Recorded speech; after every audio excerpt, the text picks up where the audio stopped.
risque photos.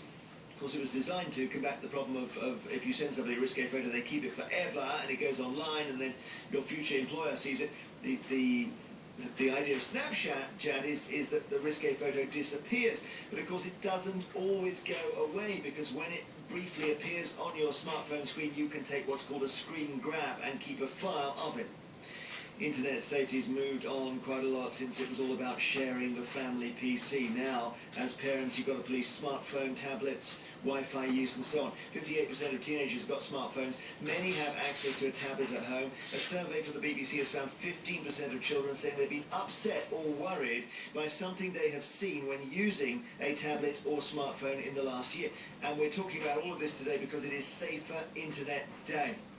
So, joining us from our Birmingham studio is Linda Aitchison, who's a journalist and mum of 15-year-old twin girls, who's got some concerns about Snapchat. We've also got in our Swansea studio Sangeet Bula, who's executive director of Wise Kids, which helps parents in this whole area. So, Linda, you first. What do your girls use Snapchat for?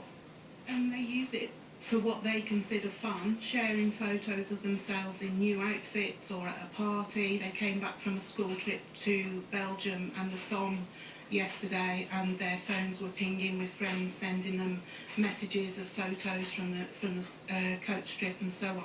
From the Somme? Yeah, they consider it, you know, a brilliant application to have, to keep in touch with their friends, to see what they're up to, and they love the fact that it's temporary because it just adds to the fun element of it. And I gather the temporary thing at the start made us all think, well, this is safer for kids particularly, because you're not going to have a situation where at the age of 25 you're in a job interview and the guy says, what on earth were you thinking when you did this, and holds up a Facebook picture from 10 years ago. Yeah, absolutely. We all know that teenagers clown around, have fun with their friends. Things can be taken out of context, and you're absolutely right that when you consider it's temporary, that brings you some peace of mind. But unfortunately, the temporary nature means people have become a bit more free and easy on it, I gather, and they're sending rude photos. I think some people are, and my daughters are very matter-of-fact about that, and of course as their mum I would say, oh, my girls don't do that, but everybody's parent has to be savvy about this and responsible about this. You can trust your own children, but it's what other people's children are doing on it. Another sinister element, I think, is that, you know, it's quite a useful tool for a bully. If somebody's going to sneak around and take a picture and use that, and that's temporary, that leads to all sorts of problems in then sort of denying or avoiding the issue of a certain photo was taken. And I think it's absolutely terrifying. You mentioned some BBC research. Some research that the website Parent Dish and the charity Beat Bullying did said that some 24% of 8-year-olds had used Snapchat, which I find an absolutely baffling statistic. Well, most of the 50-year-olds in this building don't know what it is, so this is even more extraordinary. Yeah. So your daughters, your 15-year-old twins, are they okay about this whole environment, do you think?